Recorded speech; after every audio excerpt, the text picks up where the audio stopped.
Okay, so let's start with some announcements here, and I want to talk about some of the giveaways.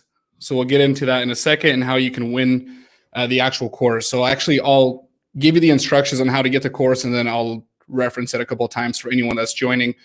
So down in the video description, there is a link that's going to be to the live demo. So I just put that up.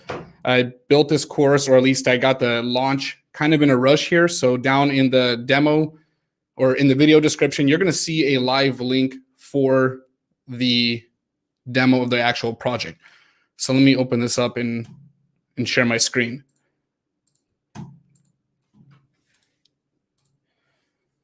Okay, so you're going to see this in the video description, and that's Django-2021.herokuapp.com. And let me know if you all can hear me. I just want to make sure everything checks out. So go to that link right there for anybody that wants to get a copy of the course. I'm trying to reserve this for anybody that can't afford it. I know some people live in areas where you actually don't have a payment method. Like there's parts of the world that don't even take PayPal.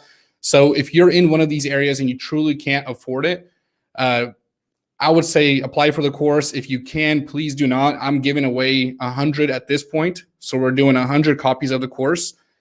And yeah, so whoever applies for those spots, I will go through those emails, and ideally you'd fill out some kind of information. I would like to know who you are. So fill out some information and I'll go through that and announce it in about 3 days. So just go here. This is a live link. This is what the course, what we build in the course here. So go to the login sign up page and just register for an account.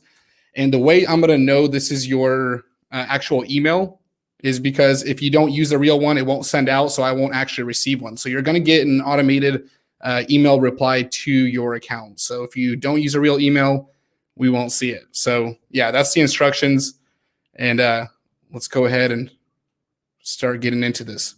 So I see people are already registering. So if you register and you actually add in some information like a picture or a bio, I'm going to take those a little bit more seriously because the more effort you put into it, the more seriously I will take it. So do apply and make sure you're actually adding in some information. So yeah, I'll let those fill in. And what I want to do is talk about the course, and I also want to talk about the Instagram clone. So I'm excited for that. So here is the Instagram clone. My designer, Sharir Shuvo, he's building out the templates, and this is actually what we have here. So this is all just HTML and CSS. And what I'm looking for here is actually some feedback from you all on what we should do with the actual project, because I need to gauge, and I'll probably put out a poll and I guess the stack and what we'll use here. Obviously we use Django, but we want to figure out what we want to use on the front end. So at some point we will implement JavaScript. That will be later on. JavaScript is just going to help us enhance the website. But should we use a front end framework at all? At some point, I do want to build out an API and then make this a little bit more interactive. I think that'll make it better. So yeah, I want your feedback, and I'll put out a poll for this. So for the Instagram clone, as far as the features, we're going to be doing just a simple feed here. We are going to go to the profile, so that's necessary. And I think all these links work right now. I'm not sure. So we're going to have a profile. The user will be able to modify their account. We will add in messaging. I'm not sure if I'm going to do WebSockets because that's going to be a little bit more advanced. Maybe if anything, I'll add that at some point. I see Praveen saying Vue, a lot of React people. So at some point, maybe we'll add WebSockets, but we're seeing a feed. We're going to see the messaging because the chat system, I really want to show you how to design the database for that and actually how to work with a chat system. And then just profiles. Ooh, almost choked there. I'm on a very little amount of sleep, by the way. I woke up at 2, probably got about an hour of sleep tonight before the launch. So yeah, that's going to be the Instagram clone. I know a lot of people are excited for it. So let me zoom in a little bit. So this is the feed. And then we have the messaging system and the profile, or this is the profile. Okay, so let's see if people are registering. So the link's down in the video description. I guess you can actually demo the product. Looks like we're getting a lot of registrations. Remember, add a bio. The more information you can add about yourself, the better and the easier it is going to be for me to actually choose a winner for this, which I'll announce in about 3 days. And we're giving away 100 copies. The link in the video description isn't working. Let's try that again. If anything, I just put this up on Heroku, so if anything, I might need to like increase the dynos. I don't know if we're like getting a crazy amount of traffic. So let me check that actually.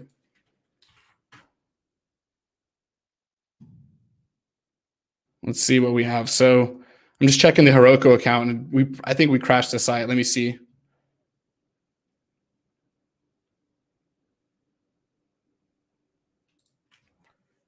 Yeah, you're right. It's not working at this point. Okay, so it looks like it was down for a little bit. So the site is working. It might freeze up a little bit. I'm just going to increase the dynos really quick just for this video, just so we can actually handle more traffic. So give me 1 second. Let me modify all that. Okay, so the site should not crash. If it does, give it a second, refresh it, and we'll go from there. Okay, so the Instagram clone, I just mentioned that. We'll go into that. But here's what I'm planning to do with this course. So let's see. Let me set up my camera here. So at this point, I have the course about 95% complete. I do want to take questions. I see a lot of questions on in the comments about the course itself, but it's about 95% complete. What I have left out right now is simply the API. So we need to build out an API. We want to actually deploy it. So I am going to switch it to a Postgres database. We don't want to use SQL in production or SQLite. So I want to switch to that or switch to Postgres. And then we'll also deploy our static files. And I think at this point, we'll just use AWS S3 buckets. So I've been thinking about using Linode, but I know a lot of people are familiar with S3. So I'll just stick to that, even though I'm trying to kind of navigate away from that. Not the biggest fan of AWS at this point, but we'll just use what's more popular. So after we launch it, we'll finish up with our class-based views. So that's going to be almost like a bonus. I have to add class-based views. I know a lot of people complain when I don't. They are important. They're just something that I don't want to focus on with beginners. I know a lot of beginners get confused at that point. So we'll just stick to function-based views and we'll move to class-based views. Now, after that point, we're going to move on all the way to adding new features. So we want to fix up a few things. I see certain bugs in the code. Certain things like users not being able to add skills. So one thing I completely left out here was the fact that users, when they are in their own account here, so if I log in. Oh, and by the way, when you create an account, I'm still using an SQLite database. So it's actually not going to stay, your information won't stay. So it's not a real database. So I will receive the email, and that's why I need you to use a real email. I'll get that email, but your account will just go away because we're actually not hosting these static files anywhere besides just our project. So let me try to log in, trying to remember what my account information was. Okay, so here we go. So from our account, when we add a skill, and I'm sure a lot of you saw the demo here. So you're seeing the standard product here. This is what we're building. So if I go into my account, why is it logging me out? It keeps logging me out. Is that doing that for you guys? Let me know if that's if it's logging you out, because as I navigate through the pages, it just kind of kicks me off.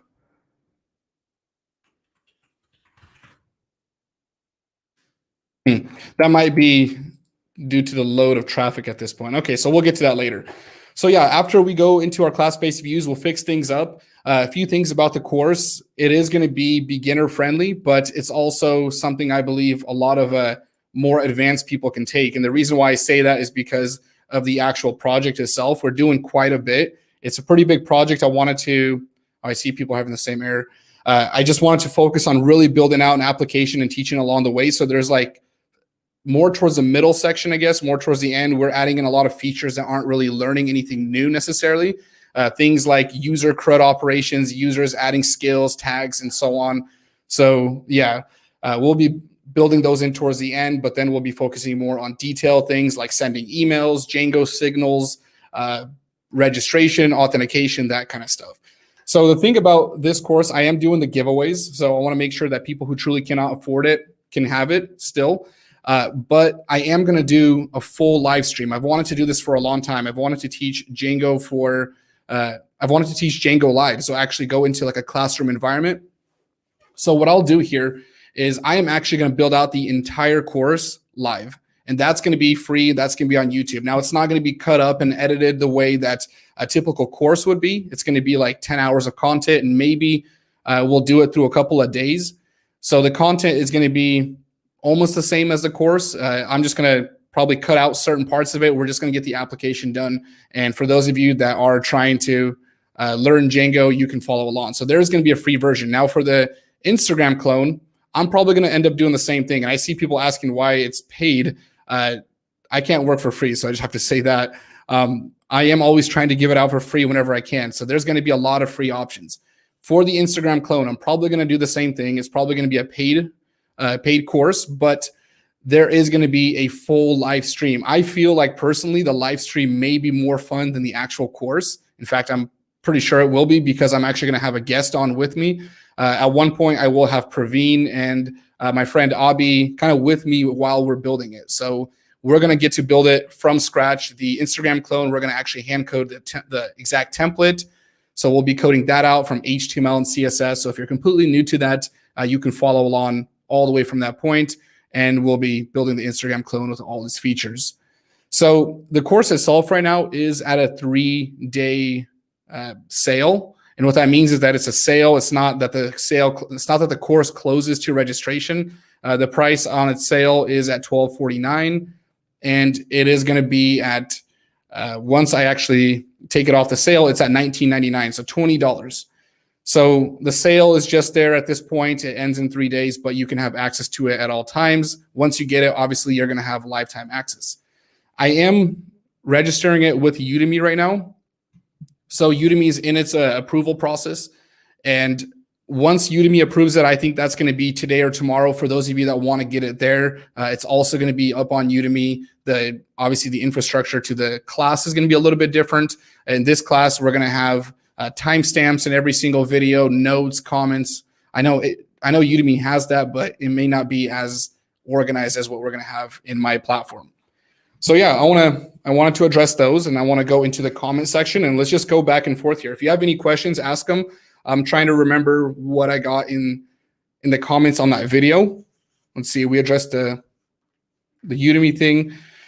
So I'm also going to try a 24-hour live stream too. I tried to do a 12-hour live stream. I got that one done like 3 weeks ago. I'm going for the 24-hour live stream. So in that process, maybe I might throw the Instagram clone in that stream. So we'll see. But that's going to be interesting. The course and length here, this is going to be, let's see, how many hours long is the course, and Django REST.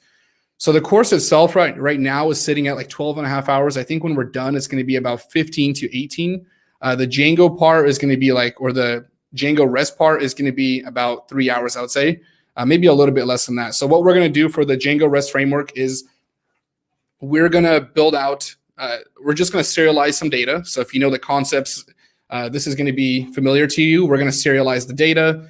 We'll work on rendering out the API and just working with Postman and just testing things out. And then we'll go into authentication. So I'll use JSON Web Tokens. A lot of people, when they're building out APIs, usually want some kind of authentication too. So we'll use JSON Web Tokens, show you how to actually restrict API routes. And then we are going to go into trying to remember what that last part was. I actually probably need to look that up. My brain's a little bit fried after tonight, so I'll probably be forgetting pretty fast here. So let's see. Serialization, authentication, and then the last part. And if there's more to be added, we'll add more. If we want to build out a front end, if there is enough demand, what I'll do is I'll actually continue out with the front end for the API. So we'll build out like a completely different template, and we could use vanilla JavaScript. We could use React. I still want to get feedback there. Maybe using vanilla JavaScript would be better because a lot of beginners may not know React, but I do want to basically build out the same front end that we have, but using the API now. So we'll probably go into that. So I see the question, Django or Node. It's funny, I've been a little bit more aggressive in my opinion on this because I love Django so much, and I've been working with Node for a little bit, kind of just a side little thing that I've done. And I don't see why you would choose anything over Django, honestly. And that's just my personal opinion. I'm not telling you one is better, but I think whatever one you're more comfortable with, do that. But I'm so in love with Django. I think it's awesome. I don't see any reason why to do anything else. Okay, so for the API, it was just going to be the serialization, JSON web tokens, and adding protected routes, and then maybe building out a front end for that. So yeah, there is bugs in the code. I'm going to be fixing those, and that's what we're going to do in the course. So the thing is, when you're putting together a course, you're trying to teach all these concepts, but when bugs occur, you can't always fix them right away because you're starting to deviate from the actual content, and then we're more focused on fixing bugs and all these little parts of the website rather than teaching people exactly what they need to know about Django. So we'll do that towards the end. We'll be fixing a lot of those. So let me just make sure that the site's still running. So remember, for those of you that just joined, if you want to win a copy, we are giving away 100 copies of the course. It will be on my platform and on Udemy. 100 copies to people, hopefully to people that can't afford it. If you can't afford it or you have no chance to pay for it, you have no means to buy it, you register, but if you do, please don't, because you're going to take a spot from someone else. Okay. So it keeps redirecting you. I'm trying to sign up. It keeps redirecting to login. That's weird. I'll have to look into that. If anything, just leave a comment in this video. Let's just do that. Leave a comment. I don't want you putting your email in the description. So what you could do is you could find my email. I have an email. Actually, it's a dummy one, and I'll link it up. It was something that I use in courses. It was like dennis.from.email@gmail.com. So that's just a dummy email. Send it there. And if you for some reason you're having issues with the actual course, do that and I'll take a look at it. So will the clone include auto post recommended system like Instagram search options? So let's see. Let me pull that back up here. I could make this this template available sooner, actually. So I can probably do that after the stream. If anything, I'll link it up. So I'm getting those emails there. Let me pull up the Instagram clone here. So here's the actual template files. So let me read that question again. Will the clone include auto post recommended system like Instagram search? Auto post recommended. Trying to figure out exactly what that means. It will have you will be able to follow people, so that will be some of the functionality. So if you follow people, I'm not sure if we'll go into a recommended system. I could try doing like friends of friends and recommending posts.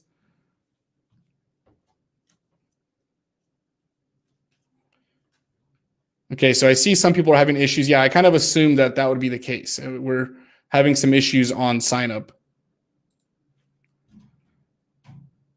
Okay, so I'll just close that out. Let me check the amount of registrations we have. So have we crashed it yet? Oh, I just got a super chat. Oh, wow. Thank you. I don't know if that's I don't know what the difference between a sticker and a super chat is. Okay. So the site's still working. It looks like we have quite a bit of people.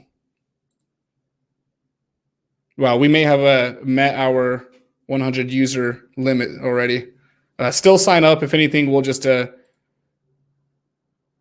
might as well try it and see if you get a chance to actually win it. Okay. So any other questions? I'm trying to remember what I got in the comment section. I just wanted to address those and give you that schedule. So we're going to be live streaming the Instagram clone, the full build. So for anyone, even if you don't get that free version or you can't afford it, we will still be doing a live build. And sorry, there's a lawnmower outside, so it's a little bit loud. So Praveen saying both bring you money. Wow. Okay. Thank you so much for whoever did that. Okay. So showing credentials are incorrect. Huh. Okay. These are all going to be bugs we're going to fix. So we'll see. Thank you so much. That Deepak.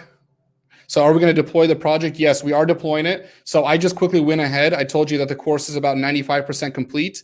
We're just going to go ahead and deploy that at the end.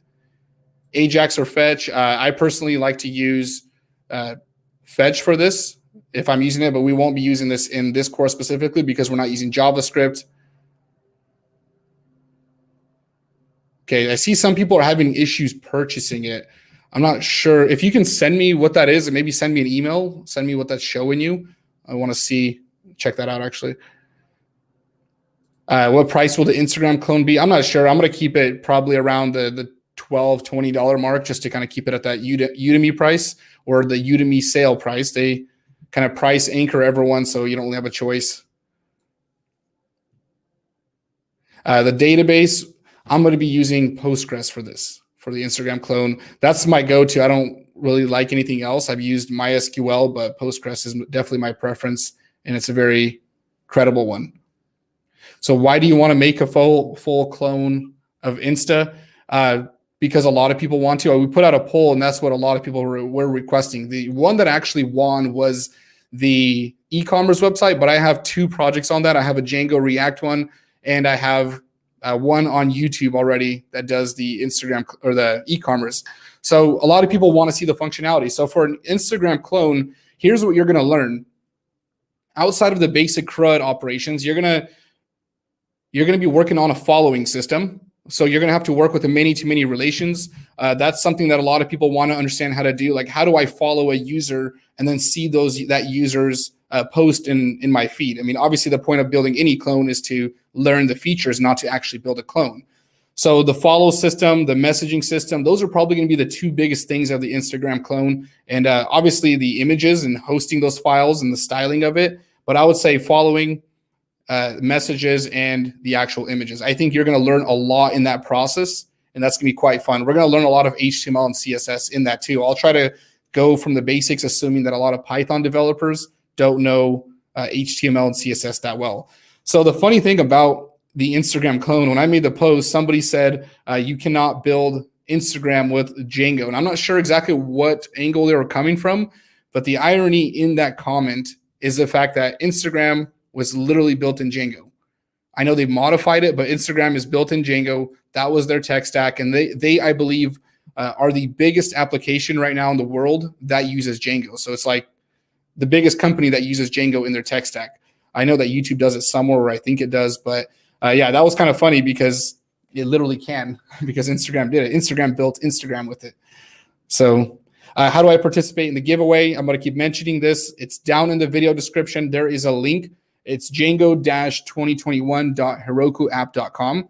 Register. The site might have issues. It might be buggy. I just put this up a few seconds before this video, trying to get that going. Register, and then I will announce 100 winners in the next 2 days here, 2 or 3 days. I'm going to go through it. I'm hoping that the only people that register are ones that cannot afford it or simply cannot pay. Praveen, why are you asking Axios versus Fetch? I already answered that one. Oh, you said Axios or Ajax? I lost a comment. If it's Axios, I still prefer Fetch. I think Fetch is a little bit less reliant on installation. Fetch is built into JavaScript, whereas Axios is its own library. So I kind of prefer it for that, even though I think they both have their strengths. Yeah, he said Axios versus Fetch. I thought you said Ajax. Okay, so yeah, we're doing class-based views. We are not using class-based views throughout the entire project. What I'm doing is I'm adding that to the last section, and we're gonna just teach class-based views because in the beginning, we're trying to teach people about Django, not only focus on views. We'll move on to class-based views at the end of it though. So I just want to give you a concept of built-in views, how to make them, what the difference is, and so on. Okay, yeah, I was really surprised on why everyone wanted the Instagram clone. I honestly did not think that one would win. I thought the portfolio site would win and the e-commerce site would. I was very surprised by those results. Course duration, about 12 and a half hours right now. By the time it's finished, it's going to be about 15. No, I'm not using Next.js. Yeah, so everyone's getting the incorrect password. I actually had that too. So when I try to log into my own account, I got an incorrect password issue. Are you all receiving the email?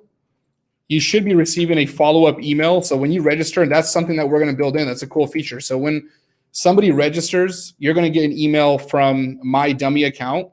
So yeah, it looks like I'm sending out a ton of emails. I think. One second, that was a wrong account.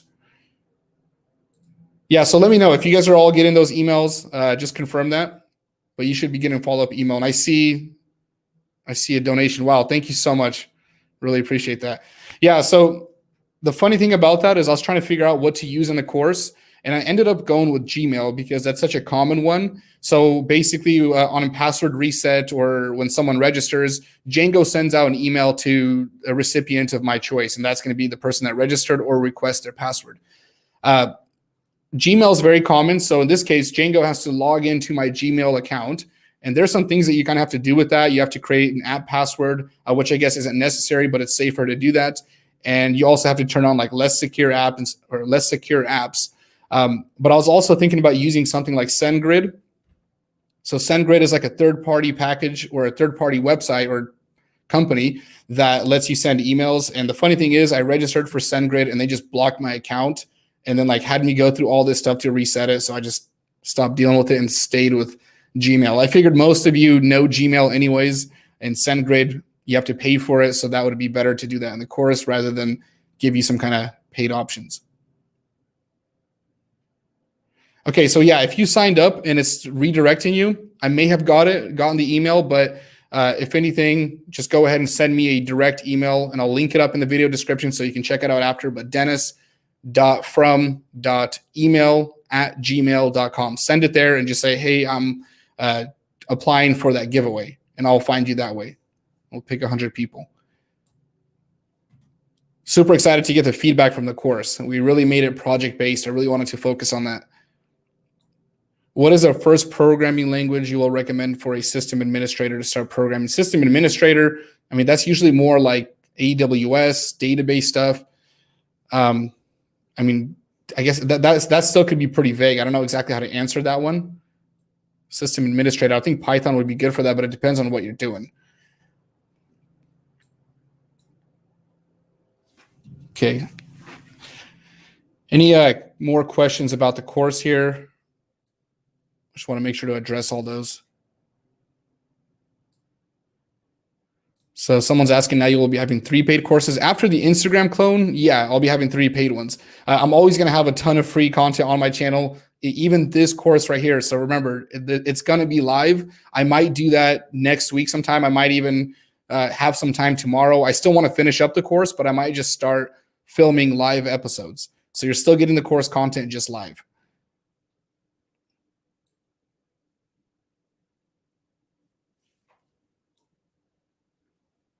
Okay, so everyone just keeps getting those errors. So we'll look into that. This is actually good. I'm able to stress test it and basically see what's going on with this. So that way we can actually fix it in the following videos.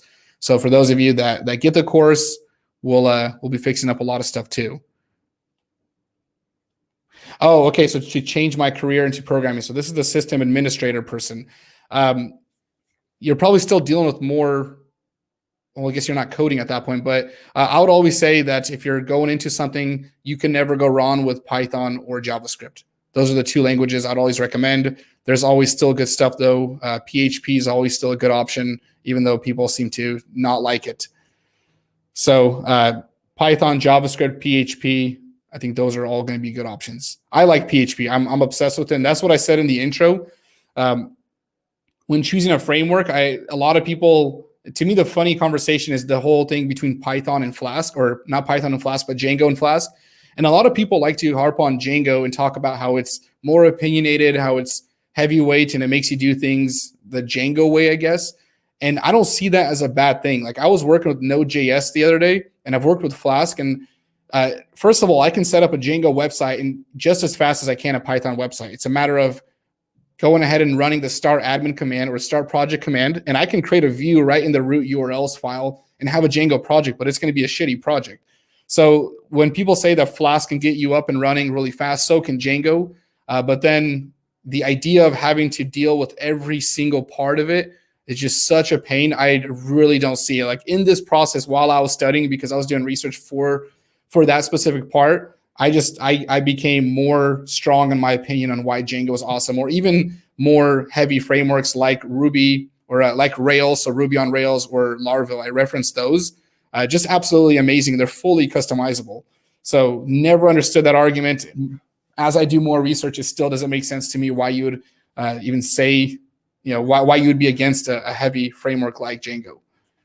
Has more of a learning curve, but the thing with that is I'm not a great Node.js developer or Node and Express. That's something that I've kind of worked with. And the problem with Node is every single tutorial that I watch, and this is actually kind of in comparison to Flask because Node and Flask remind me of each other. In the setup process, in every single tutorial I watch, everybody sets up their application differently. When you follow a Django tutorial, every programmer is going to build their application a little bit differently, but at the end of the day, the structure is still the same. So you're following all these good principles, so you can really jump into any project and just start working with it. Whereas in something like Express or Flask, I'm having to figure out exactly how this person built it. And typically people still have kind of the same structure, but it makes you have to figure out a lot more, and it's kind of annoying, and it leaves more room for error. So that's why I really didn't like it. I figured if you stick with something that's more structured, you're just going to be forced to follow good design principles, because great engineers build these out. So why not follow what they recommend? Anybody that's building a framework like that is probably a great developer and knows what they're doing. So I would take their recommendation when they're telling me to do something. So Django opinionated versus Express unopinionated. Yeah. So to anybody that's wondering, the better comparison would be to Flask, but I'm just talking about Express because I've been working with Node. My way of relaxing is to get a glass of scotch or rum and just code. So I started working with Express here this last week, and even though I've done it before, and I just couldn't believe how annoying the setup was and how hard it was to follow people's documentation, because every person had it different. But yeah, Django is more opinionated. I think Django, as far as a framework, probably compares to Rails the most. I was watching a Rails developer code up their application, and we're going through like their file structure, and the same, like there's a lot of things that were very similar with Django and Rails. Like I really liked Rails, even though I've never used Ruby before. So I wouldn't use it because of that. So any update on production grade authentication, which way? I think you're referring to the JSON Web Token question. I'm not sure which one that is. For this one, we're using session-based authentication. Django has very great session-based authentication and how it's built in already. For the API, JSON Web Tokens, the conversation, I believe, was between HTTP only cookies or just local storage or just cookies. That one, I have a video or a clip from my conversation with Benawad, and we kind of left it with, it really doesn't matter. It's more about securing your application from XSS attacks. Is Heroku your go-to deployment platform? Yeah, I just use Heroku because it's the first thing I've used. I just kind of get used to that. We humans are like that. It's like when you go to a restaurant and you sit at one table and then you go there 5 more times, and even if it's empty, you sit at the same table. It's more of a habit. So I like Heroku. There's about like 4 steps to deploy an application on Heroku. It connects directly to GitHub, so it works easy, or it's really easy to do. Yeah, so this is the thing. So someone's saying I 100% agree. I use Flask because it was easier to start, but Django helps me learn the right way. Yeah. So the thing that I like doing was I started with Django, and there's kind of a downside to that because you're forced, or you're not really, I guess Django has like a lot of magic under the hood. Like Sendex once said, Sendex, that's Harrison from the channel Sendex.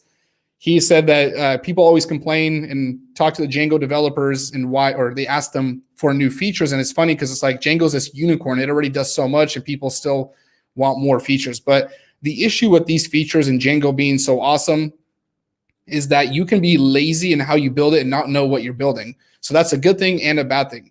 So what I like to do is when I learned Django, I actually went back to Flask, and then I started figuring out why things were the way that they were. Because Django, it's like authentication, boom, there's a class for that. There's a built-in method for that. So you have all these built-in things, even password reset. Django took care of all of that for us. Like in this series, we just load in 4 classes, 4 class-based views, and Django deals with sending out the emails. All we have to do is customize the templates, and that's it. But when you're dealing with a lightweight framework like Flask, you're having to build all that in. You're still maybe working with libraries and packages that actually make this easier, but you're starting to understand why you do what you do. So that's a huge upside in those lightweight frameworks, is that you can actually learn throughout the process. But I like the idea of using Django and then going backwards. So I think both ways are actually good to learn it. But yeah, Django will teach you the right way for sure. I think my first Flask application, I built in all my views within the app.js file or app.py file, or whatever the heck you create your first whatever the first file you name is. I just put everything in there, and that's a horrible way to do it. You want to separate all that. So I see Android development or web development, which to pursue. I don't do Android development, so I just say it's a safer bet to, not a safer, it's a good bet to start with web development. A lot of opportunities there. I feel like it would be easier, but I'm not sure. So this is actually a video. This gives me an idea. So there's a question, and people always ask if you can build out mobile applications with Django. And I actually had this question when I first started too. Like, I had no idea how any of this worked. And the answer to that is yes and no. So if you know how, and I'm kind of going on a tangent just because you mentioned mobile applications, but I'll do this in like its own video. If you know how mobile applications work, you're typically going to use something like Java. I believe Java would work for that. You can use Flutter, React Native. There was the Apple one. I forgot what that language was. So typically you're going to build out some kind of UI, and you're going to need to call API data. So Django can't build out that UI, and that's kind of like the equivalent of using React or like Angular or Vue. So you'd build out your mobile app, but you need to call data. And Django is great for making APIs. So you can provide the data to an app from an API because it doesn't matter where that data is coming from. So Django can provide it. You can call that from your mobile app.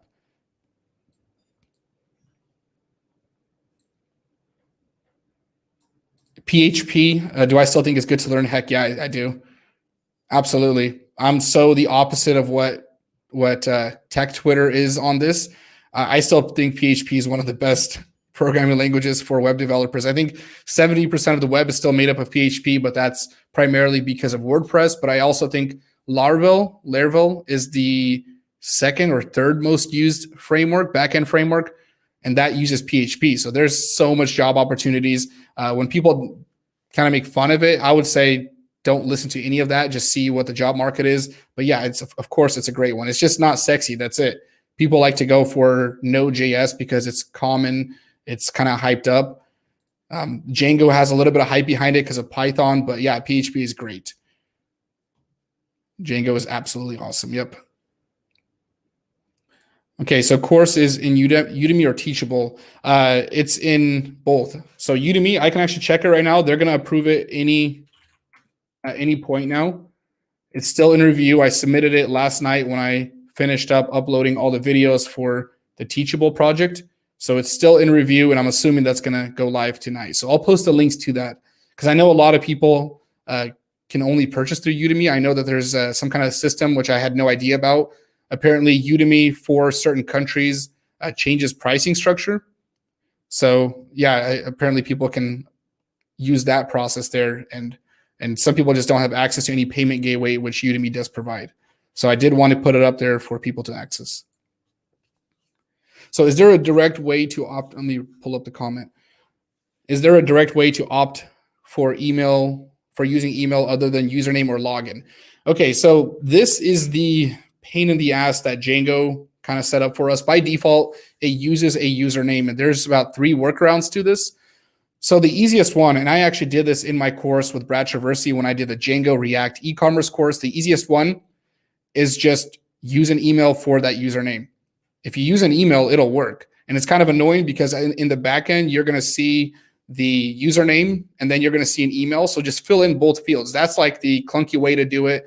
And what you could do is in any form, if you're using like the built-in create user form or the built-in login form, the registration forms, just go ahead and override that form. You can change the field name. So in the front end, even though it's a username, it can just say email. So the user will prompt or will be prompted for an email.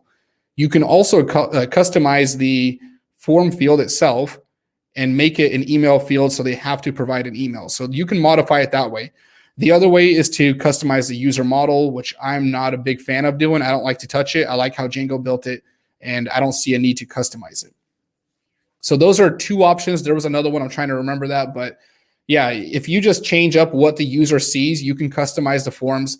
Just put in your email into the username. So like the website was buildproshop.com. So let me just pull that up. I want to show you an example. So let me share my screen here again.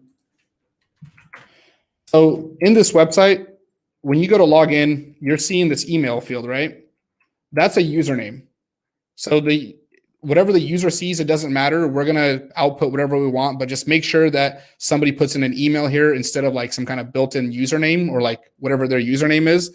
But that still goes into the username field. So that's what I mean by that. Very easy just to override that. I guess it's less labor intensive. Good question, by the way. I like that.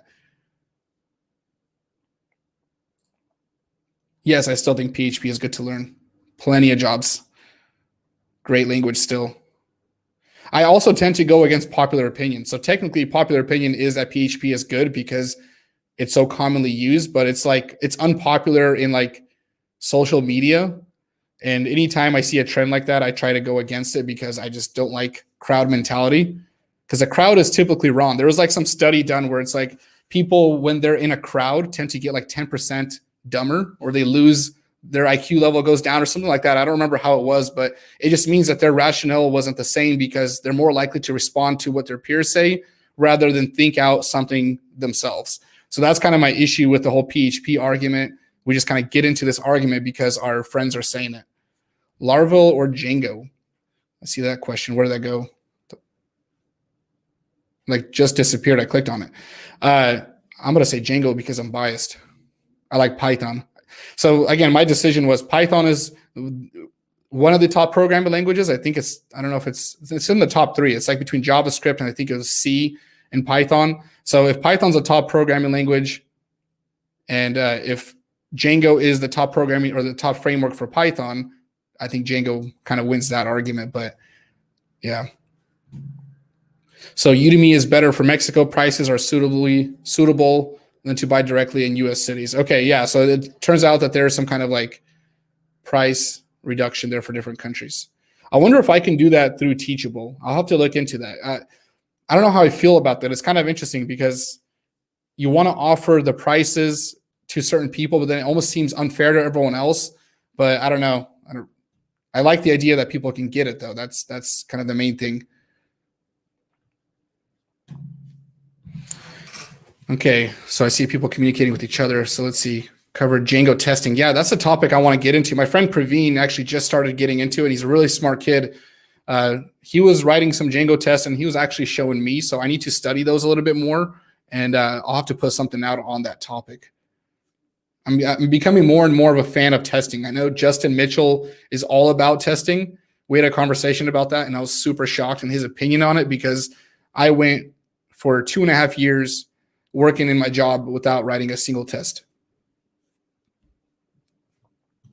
So yeah, the Instagram clone will be hosted. We'll put it up somewhere. Shuvo, if you're watching, Sharir Shuvo, he's the one that designed it. I think I can just make that public. So if you all want the template, I guess let me just ask if you guys want the template. I'm going to assume I'm going to see some yes comments, but I could just give you the GitHub repo and you can have the template to that, and then we'll code it up live here. So I'll announce when we'll do that. That'll be in a couple. Actually, I don't know. I don't want to set a date because I don't know, but we will code that up live. But if you want to look through those templates, through the template files and see how that code is written, go ahead and do that. We're still modifying it because the thing with Shuvo is he's such an advanced CSS developer. He's so good that it's almost bad for tutorials. And the thing is, he's using like these super advanced methods, and I'm like, I can't teach that to people that are just learning CSS. I have to bring it down a level so I can get them through the basics and then teach the advanced concepts. So as I'm working on the course with him, I keep having to like restructure when we teach certain things because he's out of this world. He built that Instagram clone, the dev search or the Django 2021 beginners course. That's all him. So he built that template. I hired him for that. So yeah, he's absolutely amazing. If you're in the comment section, Shuvo, say something. I'll post your comment here. So please do a tutorial on Kotlin and Android. So I believe, and Django REST framework. So I believe Mitch Tabin has Kotlin tutorials, and he also is really good at the Django REST framework. I'll have to talk to him about that, but I think he has an entire course on that. I don't know what he uses for the API. Nest.js, I have no idea. I kind of actually stay in my box with certain things. There's a lot of new things coming out. I don't even focus on a lot of the new things. Kind of like Dino. I put out a tweet, Dino, the Node.js killer. I remember that hype. You guys all probably do too. Unless I see a direct use in it in my life, I don't bother with it. I'll just do research, but that's it. Okay. Oh, so that was the testing.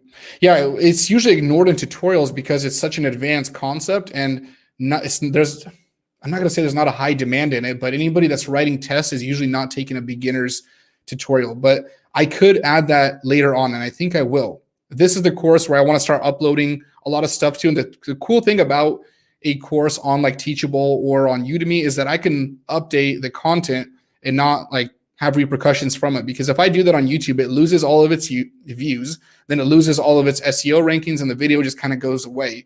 But if I have it in a platform like that, I can exchange videos, update videos, and make it, I guess it makes it easier to customize. I will have to do a video on microservices. I'll have to do that someday. Dev Overflow, thanks for joining us. I'm pretty sure we maxed out the giveaways. So let me check that link really quickly, see what we have here. I'll just go into the admin panel and see how many users we had register.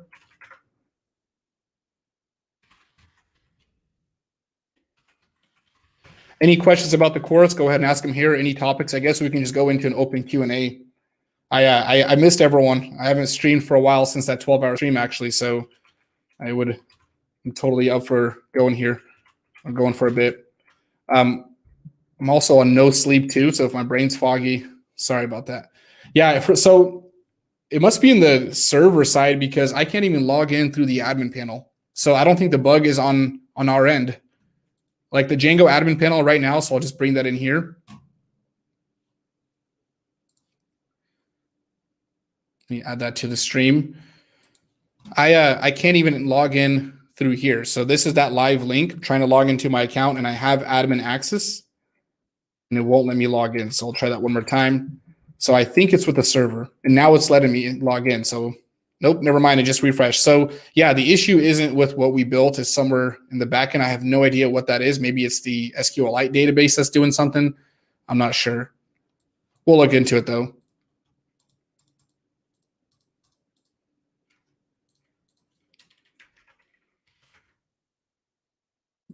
Someone talking about PHP. I'm assuming you're responding to somebody. Yep. 70% of the internet, I believe, at this point is made up of PHP websites.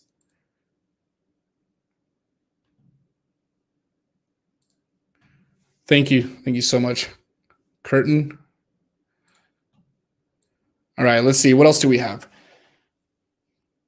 So during the live stream, the reason I'm going to bring Praveen on is one, it's going to help me think, but I noticed during my 12-hour stream, my voice was absolutely gone. So I don't know how I'm going to work in the 24-hour stream because my voice is going to be dead by the end of it. So I'm probably going to have Praveen help me out and maybe somebody else at some point because talking for that long, I can code for 24 hours straight, but talking, that's the problem. And I'm going to have to wear my glasses. So I'm going to have to nerd out here.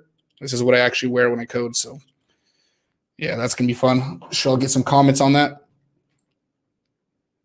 I had somebody comment one time and they said, "Sir, you look ugly with glasses." It was a very nice and honest comment. Kind of cracked me up. I appreciate the honesty. Okay. The Django 3 course in one full video. Are you referring to the one on YouTube? So that's all in a playlist. I never understood the need behind that. If it's in a playlist, it's broken up for you. Why put it into one video? I think that's the one you're referring to because that one is Django 3. With that course, I released it. I started releasing it in November 2019, and Django went to Django 3 in December. I think it was like December 14th. So like 2 weeks after I started making my first 3 tutorials, it upgraded. So I just rewrote the code and upgraded it to 3.0. So in the first like 3 videos, you see Django 2.2, and then it goes to 3. So that confused some people. So PHP uses 78.9% of, or PHP is used by 78.9% of all websites. Yeah. So remember that stat isn't 100% perfect though, because it's a, well, I've got to respond to another comment here. It's not perfect because that's WordPress. I think most websites are usually like small blogs and stuff. So it doesn't really count because PHP is used in WordPress, so that kind of makes up that stat. So I'd be curious to see what that is without considering WordPress in that picture. So Claudio's a good friend of mine. He says, You look hot with and without glasses. Thanks, Claudio. I needed that encouragement today.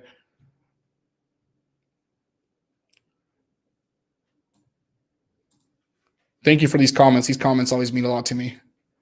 So Benjamin here, I don't know, Benjamin, if you have some information, I'll help you out here. So anybody willing to job search together, thinking of building one? Anyone willing? We build job search. Oh, okay. Oh, so Benjamin, yeah, that'd be kind of cool. If you want to find a partner, maybe I can do that. If you want to find somebody else and build out the job search website or dev search, that's what we called it. I'm assuming that's what you're referring to. If you want to have like a partner in the course, that would be cool.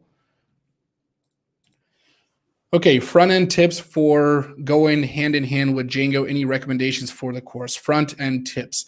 As far as like what we use here, so I don't know exactly what the question here is, and then I guess how to best answer that, but we ended up using a template that Sharir Shuvo built. So my designer built it, and I was trying to decide if we should hand code it or if we should like just use a template and install it. And the thing is, in most cases, you're going to be working with some kind of theme. When you're actually building something or you're working out a job, you're probably gonna have some kind of designer put something together, and they're just gonna hand you a template and you have to install it. So that's what I was trying to show you, was that, hey, we're gonna use a template and we're gonna learn how to install it, because I think that's just as important as knowing how to code up your own too. So the tips here, as far as like what you might need to know, just the basics, like it would be good to understand the concepts of like Bootstrap or Material UI, even though we're not using that, it's all hand coded, but we are using like pre-built classes. So if you understand the concepts of like just adding in like a class to a link and just writing in like BTN, and then all of a sudden it's styled magically, that's going to help you. So understanding how like Bootstrap and Material UI do that, then that would make it a little bit easier. So Insta clone live. No, it's not. I am going to post a GitHub repo. I'm going to ask Shuvo first because he's designing it. I don't know if he wants the public looking at it, but if he does approve it, I will show you the template. So it's just the template right now. We're going to be building in the backend. I'm still designing the template, making sure that it's beginner friendly too. Besides being a full stack developer, what do you want to learn next or be interested in? I actually started Python for data science, and I wanted to get into machine learning, and I'm still going to be doing that in my off time. I just get really busy, but definitely want to go into that side of stuff. So not the web development side, but more in the research stuff. I really enjoy stock speculation and doing research. I actively do currencies, but that's like in a system. I don't like do that every single day. My system just kind of does its own thing, I guess. So I do enjoy looking at stocks and economics, something I like using. Which DB should I use? I'm just going to recommend one for you instead of telling you it's up to you or it depends. Just use Postgres. That's a solid database. A lot of big companies use it. Very proven, I guess. That's kind of one way to do it. Like when I was deciding on Django, one of the big things for me was when I saw a video on companies that use Django, and that's why I made my video. If a lot of big companies use it, there's probably a good chance that it's going to work for me. So if they're testing it out and their system proved it, like in this course, I talk about Instagram using it, Spotify, Dropbox, all these companies. And I'm thinking my project is probably not going to scale to as big as they are. And as long as my features are somewhat there, I'll let them prove it for me. So Postgres is like that. Just so many people use it. I'm not a big fan of the NoSQL movement. I know some people like that. The MongoDB, I personally prefer relational databases. I see no limits to them, where I've never really been limited in what I can do, even though I see the appeal of NoSQL, but I don't like to move away from what already works.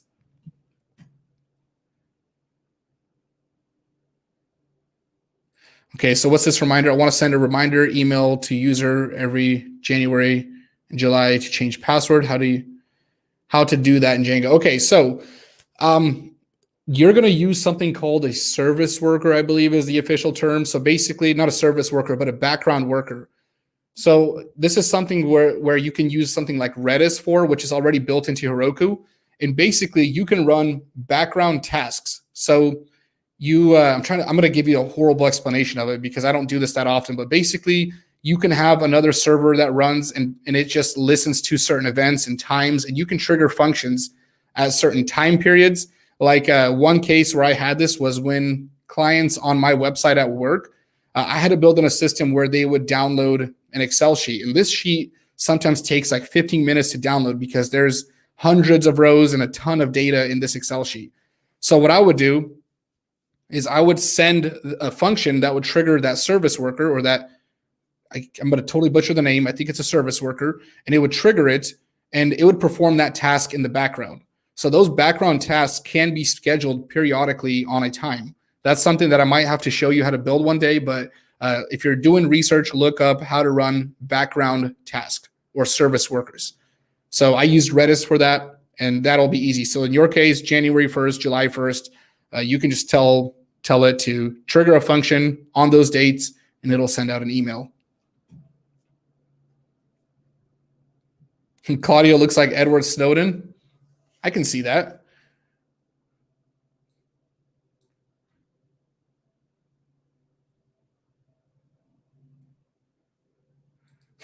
Here's a ML in HTML stands for machine learning. I wish.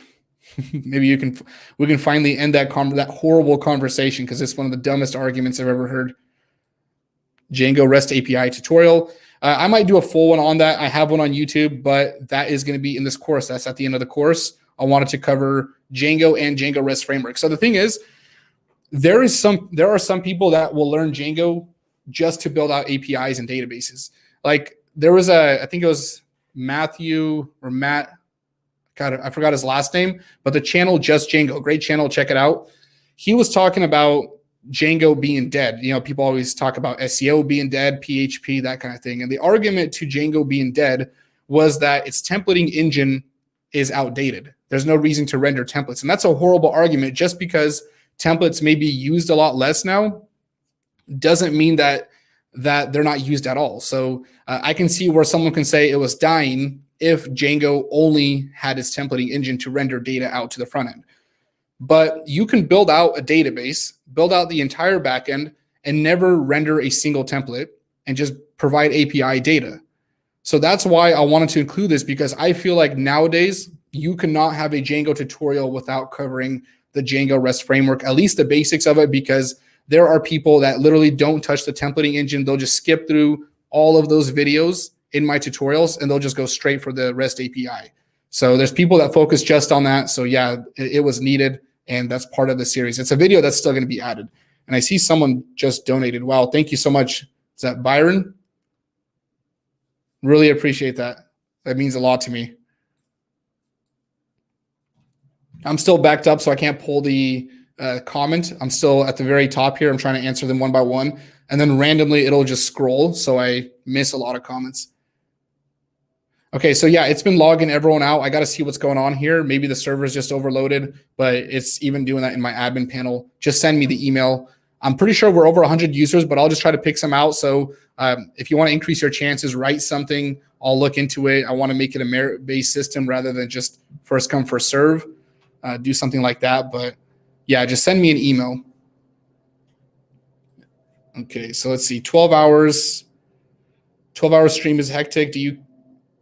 Let's see. 12-hour stream is hectic. Do you keep the pace? Coding is one of those things. Streaming and interacting is just a task in itself. Oh, it's usual. I didn't see who that comment was from. Good to see you here. So yeah, I mean, that was a fun one. The hardest part was the talking. The interacting with the audience actually kind of made it easier. It made it easier to last that long, because 12-hour days, sorry for the lawnmower outside if you all can hear that. 12-hour days are not that hard for me.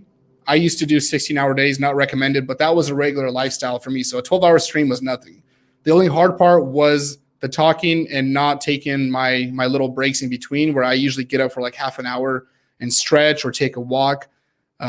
So that was the hard part, not having that. But I feel like that was replaced by everyone supporting and talking to me. That was awesome. So that made it easier.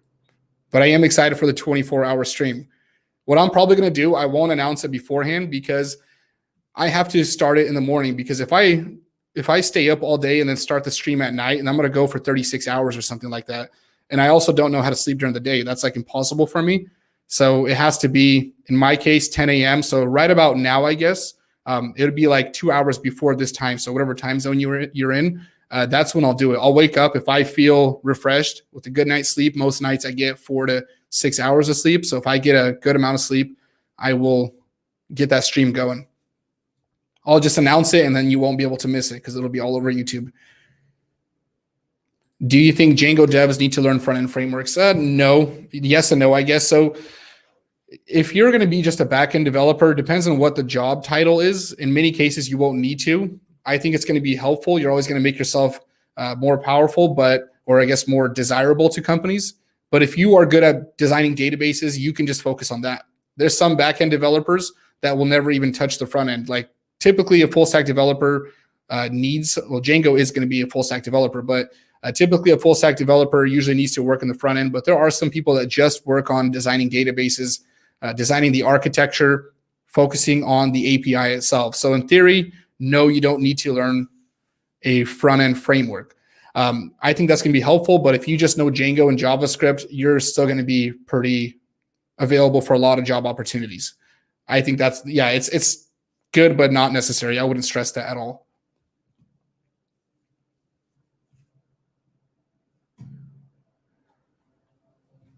Okay, so the difference between Node and Django's async stuff, I am not going to be able to answer that question. That's one area in JavaScript is the async await stuff and the promises, where that's my weakness. And with Django, the only async stuff that I've ever worked with, I believe, was channels. I've never even used the Django built-in async functionality. So I cannot actually go into that. Sorry. Good question, though. I'll have to look into that. Anytime you ask me these questions, I have to go do my research because I don't want to get called out on it again. So why abstract class on models? Why does the abstract class get an error? I'm not sure. That's going to be a very specific question. I wouldn't be able to answer that. I haven't seen that error. I'm not sure exactly what you're referring to. So the images are going to be probably broken because they are not hosted anywhere. So Django, if you follow any of my courses, I guess the one on YouTube and the one I just launched, I talk about how Django is not built for hosting static files. So Django, I believe, is pretty good at hosting static files like HTML and CSS stuff. Not HTML and CSS, but CSS, JavaScript, that kind of stuff. Django can handle that with a third-party package called white noise. But with user-uploaded content, this is typically going to be done with a third-party package. Django should not be doing that for you. You can make it work, but it's not a good idea. So I think that's why the images are going away right away, because I don't have all that integrated.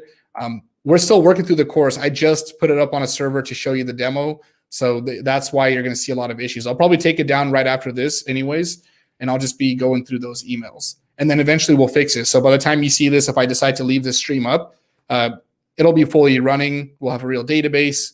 The images will be, sorry, I almost burped. The images will be on AWS or something like that. So we'll fix that.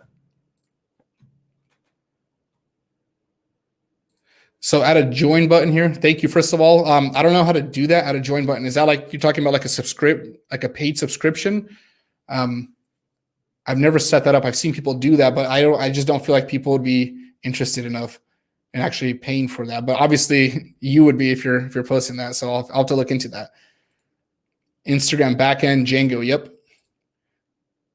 Say something in Russian. I need to communicate with someone in Russian. This is going to sound weird if I'm talking to myself.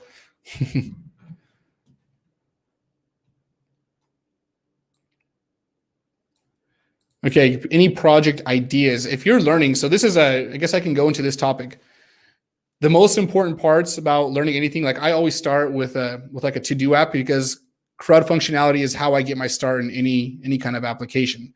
So when I was learning Node.js, like over the weekend, I built out a contacts list app. So just something that I can add, remove, update information. So starting with the basics, once you get that, I think an e-commerce website would be a really good project. There's a lot of functionality in there, a lot of database relationships, a lot of interactions on there. That's always a good one. Something like the Instagram clone I mentioned, there's going to be a lot of relationships that you're going to build out. And for some reason, my chair started squeaking. E-commerce is always going to be good. A social network, those are going to be good. I wouldn't recommend a portfolio website necessarily, because that might be an overkill, and it completely depends on how you build it. But I would say that try a social network or an e-commerce application after you build out something that just has like basic CRUD functionality. So, perfect. Without WordPress, PHP is just 1 or 2%. Is that a fact? Did you look that up? I'd be curious to know if that's real, or if that's just your opinion, because that's interesting. That's good to know, actually. So the way you'd have to look at that is like, you'd have to go into like maybe like Shopify themes wouldn't work either, because those use PHP. So if you were to eliminate those, you probably still take a big chunk out of that. I'd be curious to know like how many sites are like built in Django, like just the site itself, like some kind of API or big application rather than just WordPress. Why I don't teach PHP? Because I learned Python and I really don't have a desire to learn PHP. I always say it's good because I see the market and I see the job market for it. I see people using it very effectively. That's why I always back PHP. I always defend it, but I just haven't had the interest. I learned it at one point, like very little. Like I can create a function in a loop and that kind of stuff, but that was about it. I just needed to customize WordPress websites. So when I was like going through the WordPress files, I had to at least understand some syntax. So that's about it. I don't teach it because I don't know it that well. So hey, thanks a lot. You are the reason for me to learn Django. Awesome. Always cool to hear that. Can you make a video on dependent form like a second field? That's a pretty common question. So the thing about this is you're probably going to need to use JavaScript. I don't really see a way to do this, or at least make it look good without JavaScript. So we'll have to build that in because your page is going to have to reload and there's no real way of listening to events. If I'm wrong, someone comment that, let me know. But I might have to do that. We'll look into that at some point. But that's a pretty common thing. Like if you add in your country, then you're going to have like different fields pop up, or your area code, different things in a form. Okay, so I'm going to scroll down to the newer comments. I'm like way behind. I'm like 20 minutes behind from what my last comments were. So let's see. Let's go to the newer ones here. And I might have missed a lot of your comments.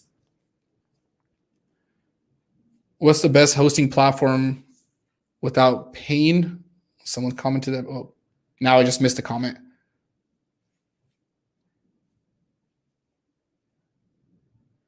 React or Angular? I like React. I'm not going to go into the difference there too much. Django versus Laravel, already answered that one. I'm obviously opinionated on that. I'm going to say Django because of Python. I'm just going to boldly start coming out and just saying Django is like the best everything. Like people try to get sensitive with that, but I'm just to kind of see what I can stir up in the market, because I don't get in those conversations, but everyone always asks me. So I'll just create some. I'll be like Ben Awad, where he just dogs on Angular all the time.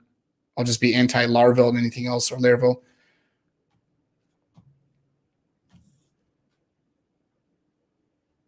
Okay, so let's see. It's kind of scrolling fast here. So Ujwal here is commenting. So he's responding to Praveen, WordPress moving to Django. Well, that wouldn't make sense. It wouldn't be Django, it would be Python. We'll lose all those plugins. So I'm assuming Praveen recommended that WordPress move to Django. It'd have to be Python, not Django. Okay, so any other questions about the course? I'm willing to stay on here. I see a lot of conversation between each other. A lot of you guys are talking to each other here. So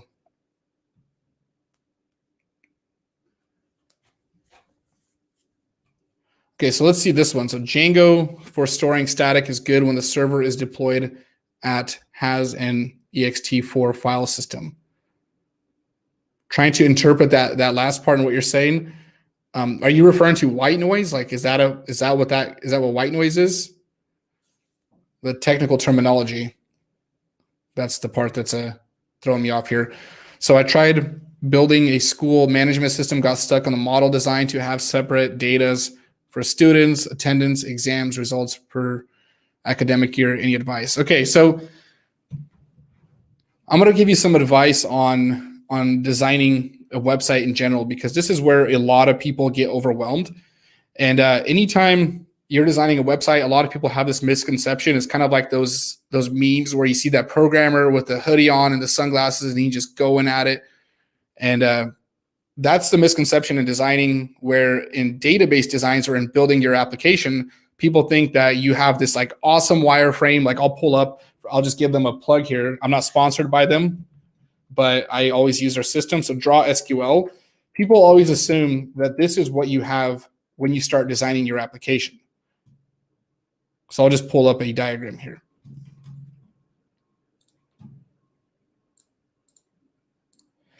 So this is what people assume that you start with, right? And this is how I start my applications. I'll typically start designing a database here, or at least for that portion, draw up the entire thing, and then start working. So I know what my flow is going to look like. The only problem here is that a lot of times your data changes. You don't know what you don't know. Like you'll realize, oh, I need a model for this. Oh, I need to build out this feature. So I need to customize it. So anytime you're starting to modify things, you need to give yourself like a sandbox environment and dummy projects. So what I mean by that is anytime I start, I'll usually draw something up. Here's my idea of my application. I'll drop my first thoughts on it, and then I will move away from that. I'll just start building out different versions of that same project. I'll run into an issue. Once my code gets so clunky and broken, I'll strip that code where I'll save a copy of that project so I can still reference it, and I'll redesign it and start it again and see where I can improve it each time. So you're stuck in your school management system and in your model design. So find what works and restart that application. Restart building it like completely from scratch, set up a new Django project and try to build it up to what works, and then slowly try to fix up that little part that's broken. If you decide I don't need a certain model or the relationship doesn't work, then your application is small enough to where you can just scrap it and move on with a different copy of it. I typically have about 4 copies, maybe 4 to even, I think my first project, I had 10 copies of the same project because I would always run into these issues. And rather than scrapping my code or cleaning it and getting rid of stuff, I still wanted to keep the old code because I wanted to see what worked and what didn't work, and just keep duplicating it and taking away and adding to that project until you fix up each little issue. So give yourself that space to understand that the first design of it is not going to be perfect. I hope that makes sense. But it's called a sandbox environment. In a sandbox, you can do whatever you want. It's not going to break anything. Just kind of test out what you're working with and give yourself that freedom to just code and just kind of test things out so you don't have to feel like it's perfect. It's kind of like a notebook. It's where I use a legal pad all the time. But even in my legal pad, even though it looks ugly, I write a lot of notes in it, scratch things out. My legal pad is still more official. So when I write something down there, that's kind of like in my documented notes. So if I have like a quick thought or a quick idea, I'll use a sticky note so I can toss it away. So I have the freedom just to kind of write down any idea without fearing like I'm going to mess something up. Sometimes if the sticky note has a good thought on that, I'll actually tape it to my legal pad.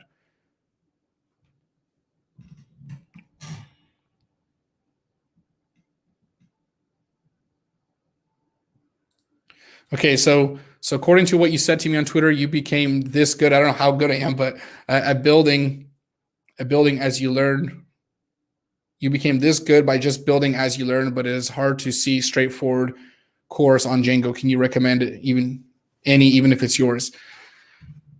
I mean, that's the thing. I learned from Bucky Roberts originally, and I think the misconception is that a course is going to teach you everything, and it's not. I think from Bucky Roberts' course, it was in 2016. It's a little bit outdated now as far as the version of Django it uses. There's still good things about it, but just a URL system confuses beginners. I still had to customize a lot, so I still had to learn a lot by just referencing a lot of different courses and articles.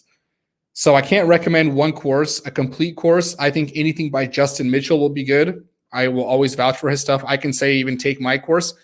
The key, though, is that it's up to you. Even with my course, you can follow it and learn nothing. You can maybe get more familiar with your environment, but I think as you build it, my rule for myself was always so I can build something to where I don't try to memorize code, but basically build applications without having to reference someone else's full tutorial on the structure. I still look up code, but just practice a lot. Like that's all I can say is practice, and it's all about how you take in that information and how you apply it. That's going to be a very generic answer, but that's really going to be the right one. I think a good example is that I'm sure everyone knows Michael Jordan or Tiger Woods. These guys still go to practice even in their prime when they were the best at what they were. They still practiced. But for some reason, as coders, we feel like once we learn a language or a framework, we're done learning and we're just kind of done and that's it. These guys practice every day to improve their craft. We need to do the same. So when we're coding, we need to build out practice applications or dummy projects. Hopefully you still have passion to where if you're working at a job, you still have some kind of side project that you're building just for fun, just to learn, just to figure out how to do something. You need to be curious. I would say throw on curiosity into that work ethic, and that's going to suit you well. For me, that's what I had. It was curiosity and the desire just to build something.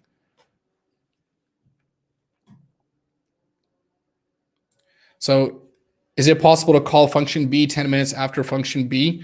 Is the only way to do this in sleep? No. I talked about this earlier.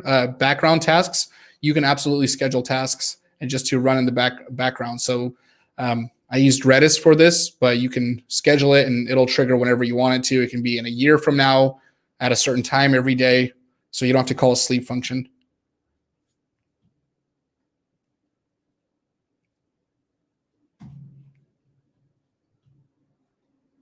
So for the live stream, someone just asked, I'm using StreamYard. When I do my stream for the Codalon, the landscaper's back, so he's messing up the video. When I'm doing my stream for the Codalon, I'm going to change it to a different system because when I'm using this right here, I'm kind of in this corner right here. And if I want to show my face, here, let me just get rid of that comment. If I want to show my face, it kind of takes out all this space right here. So we're seeing the top space right there, and it makes the screen very small. So I could go full screen, but I feel like having my face in the live stream is going to be a little bit more interactive. So I'm going to have to figure out how to use, I believe it's Streamlabs or OBS, something like that. So I'm going to have to find a different way to do it. I'm going to go away from StreamYards just for those live streams. But this is really good for guests. I can pull up your comments, split screen, share my screen. It makes it really easy.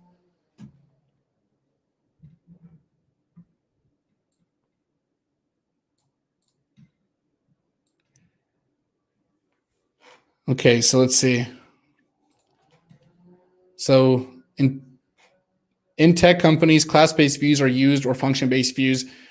And nowadays, Fast API is used. No, I wouldn't say Fast API is used instead of REST API. I'm assuming you're referring to Django REST framework. I know plenty of companies that use Django REST framework. It's not going away. Class-based views and function-based views. Typically in a corporate structure, you're probably going to see class-based views. So function-based views, you're going to need to start there probably. I'll recommend you start there. I feel like if you jump into class-based views, you're going to throw yourself off a little bit, especially if you start using the built-in stuff. But with class or with corporations, they typically have more of a uniform structure, and that's where class-based views really thrive. And I think they can be more effective if used properly. So when you're talking about some kind of big tech company, they're probably going to follow the better practices. So they're going to use class-based views. So that's why I think everyone should learn them. I start with function-based views for a specific reason, but class-based views are equally as important. So at a big company, they're probably going to ask you about that or want you to learn them at some point. So yeah, they're pretty much every company I apply to use class-based views. So I would just say yes, that's the answer. Which theme? I use OneDark Pro. I mentioned that actually in the course, so I need to mention that more often. People always ask about my background. They like the background on my computer. It reminds me of my hometown. That's why I really like it, even though I don't like the city.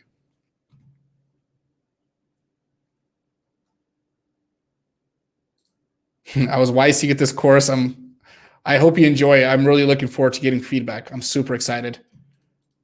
And I can't wait to add to it. I want to add to that as fast as I can to make sure someone doesn't get to the end and then all of a sudden has to wait for the final videos. I at least want to get the Django REST framework videos out there because I have deployment videos. So at least I have something already going there. Like you can reference another one of my videos, but the REST API stuff, in theory, my Django and React course, I built out a full API to work with React. So I already have that concept covered, but I want to make sure that it's also in this course for you right away. Okay, give your audience. We have to put in the work. Oh, okay. So of course, give to your audience. We have to put in the work. Do the same task over and over again, and get used library. Okay, so I think you're responding to a comment, Claudio. I'm not sure if that's or what you're referring to and what I said.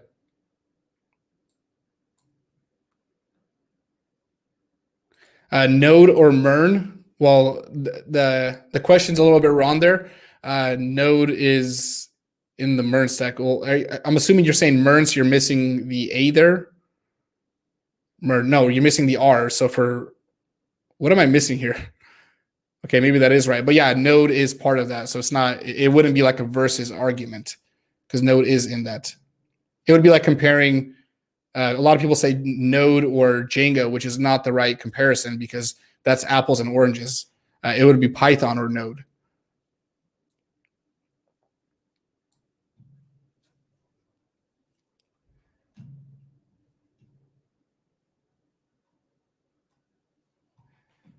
Okay, so Tech Rally, thanks for coming. Mongo, Express, React, Node. There we go. Okay, so for some reason I thought there was an A. So it's MERN, that's MERN, and then there's mean, which is Angular in this process. I was trying to figure out what the heck that was. Okay, so I'll stick in the chat for a little bit longer. I don't want to bore everyone. I just wanted to go through this update, make sure you all get the giveaway. I easily have over 100 submissions for that. Check out the course. Definitely check it out. I'm excited to get the feedback. I was really looking forward to launching this one. So I'll stay in here for a little bit longer.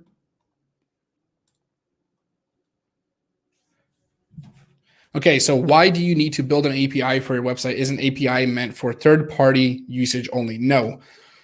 So this is one of those things that I have a hard time explaining to anybody that hasn't built out an API. So if you're trying to use a front-end framework, you're going to need an API. So in that case, if you're the only one building out your application and you want to use a front-end framework, you will need an API to work with that. I don't think there's any other way to work with, I think React can only work with JSON data, Angular, Vue, or whatever. If you're trying to build out a mobile application, you will need an API to provide the data for that. You're going to be calling some kind of database. The third option, so in this case, I'm giving you 3 examples: a front-end framework, a mobile application, and a third-party application, somebody that you're sharing data with. So that's why it's very important. Nowadays, the reason why a lot of people are using Django and not even using its templating engine is because they're using front-end frameworks. So they're moving on to this kind of stuff. So they're not even worried about using Jinja that Django uses.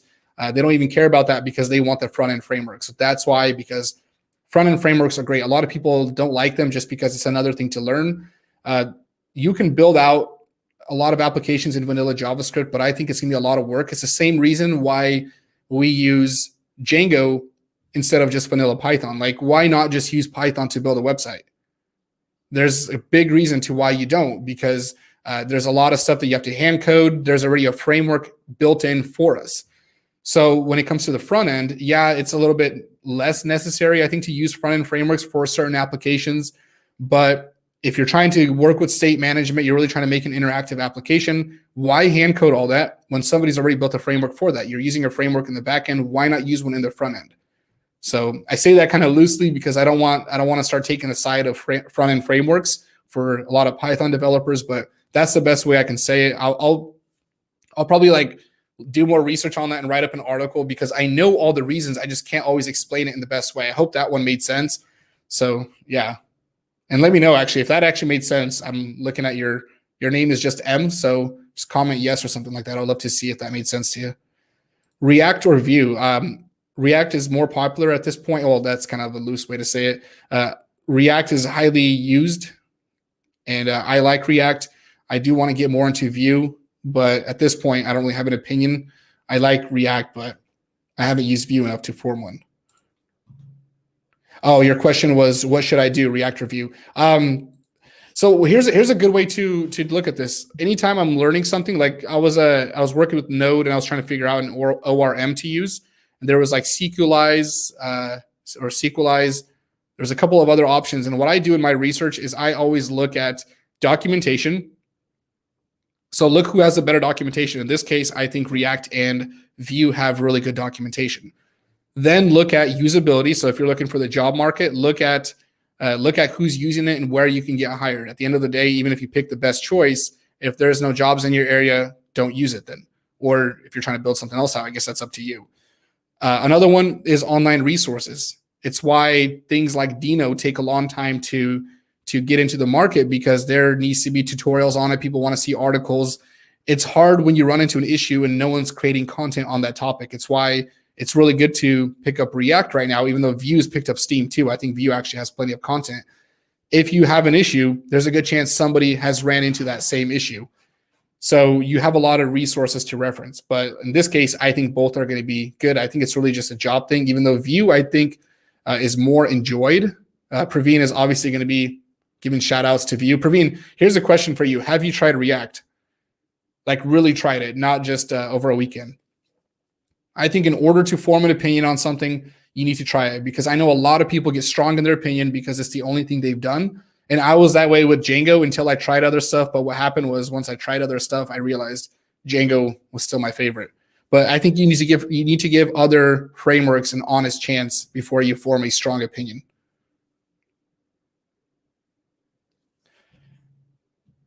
Okay, let's see. Django or Node?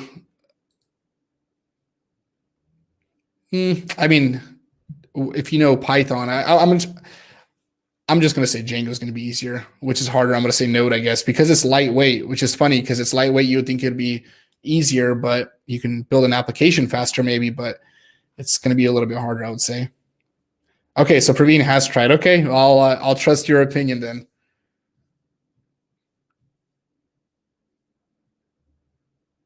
The best Django book. I know William Vincent has a book on this. He has 3 Django books.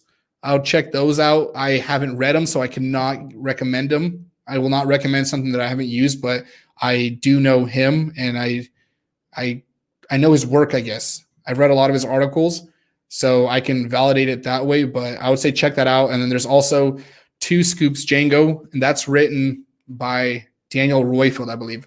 So if you don't know who Daniel Royfield is, it's funny because there's people like me in the Django market that get the attention, but Daniel Royfield is one of the contributors, the core contributors to Django. I think he still is. These are the guys actually building the framework. So definitely look up who these people are. I think you'll learn a lot because they're not like public figures. They just do their work, and they're definitely the most knowledgeable. They make me feel like I want to crawl into a corner because the knowledge they have is insane.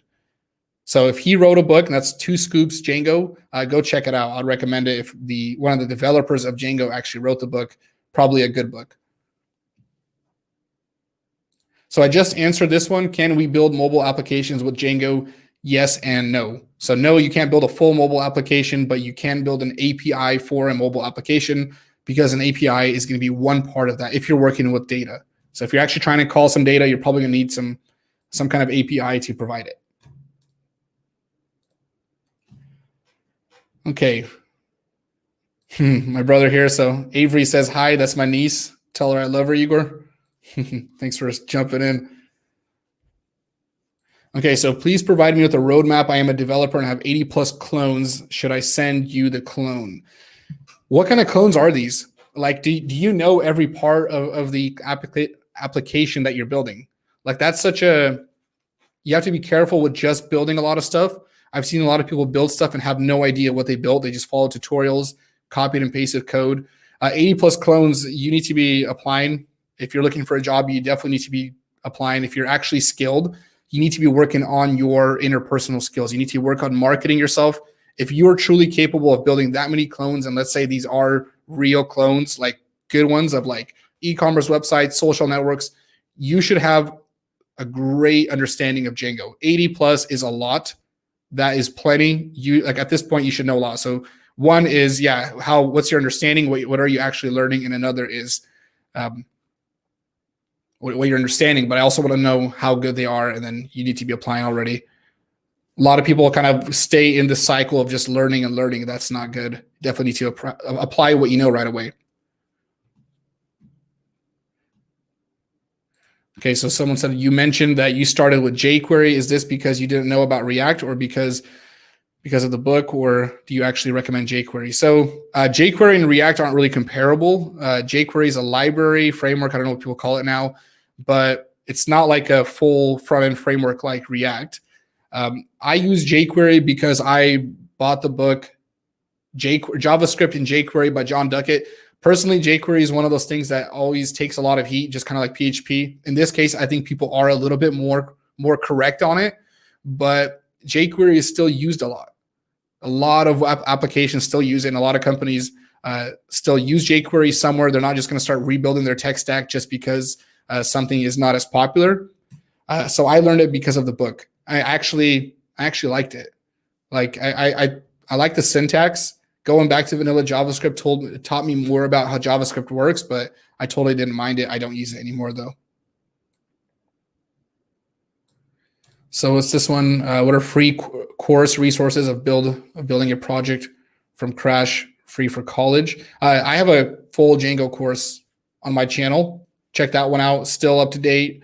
Nothing's really changed since then, so I still think it's a good course.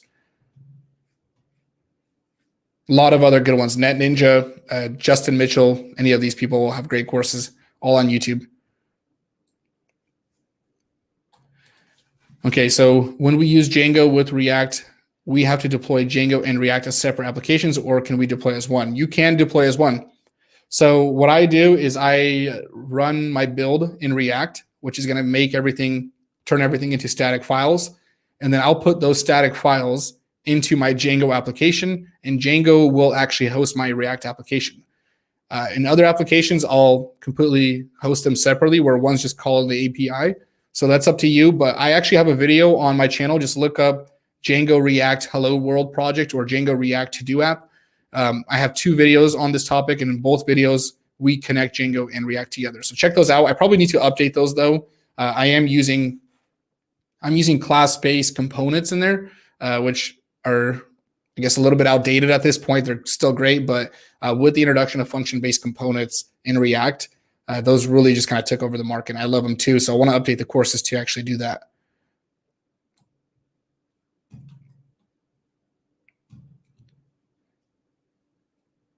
Okay, so some hellos here. Thanks for stopping by, everyone, saying hi. Okay, is JavaScript needed and how much? So for the course, no, we're not using JavaScript. We might use it more towards the end of it. But this is one where one part of me wants to sympathize with everyone and say you just learned Python probably, so you don't want to have to pick up another language. But it's going to be hard to build out good web apps without JavaScript. It's something that you're going to have to use at some point, most likely. There's a good chance where you might not need to, depending on what you're building or what part of a application you get at a job. Maybe you're just designing databases or something like that. But for this course, no JavaScript. If we use it, I think we use it in one part, but I explain all the syntax and you can just copy and paste it or follow along. It's pretty simple to understand. But yeah, I would say as a full stack developer, if that's your question, you're not, at some point you'll need it. Don't stress it, but at some point you'll need it. Yes, Django has plenty of jobs. Check out Instagram, Spotify, all these companies. They have a modified version of Django, but all these companies use Django somewhere. A lot of big organizations use it.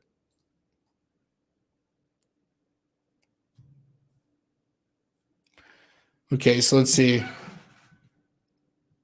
My new Django course. Okay, so that's also part of the confusion. It seems like some people thought that was like an announcement to I'm making this course. It's already out. I launched it. The summary to that is that the course is live. It's a paid course on Udemy and my Teachable account. It's linked up in the video description.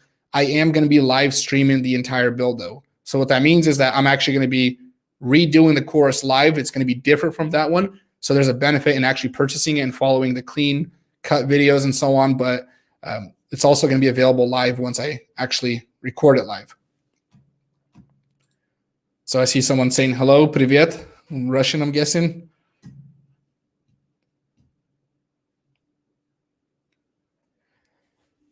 Okay, so in that case, I'm just going to go ahead and end this video. Thank you all for joining. I'm excited to get back to live stream, and I really missed that. I went away for a couple of weeks there working on the course. I still might do that even for the Instagram course. It's kind of hard to record all day and then get to streaming. I'm usually just completely burnt by the end of the video, but we'll have some time here. So yeah, thank you all for joining. We're going to end it now. Check out the course. Look forward to the streams. We have an Instagram clone coming. We have a Django beginners course already launched on Udemy and Teachable. I'm looking forward to putting all this out here. Tommy, thanks for joining. I see Code with Tommy here. We will, oops, I accidentally clicked on another one here. I'm just going to end it here. So take care, everyone.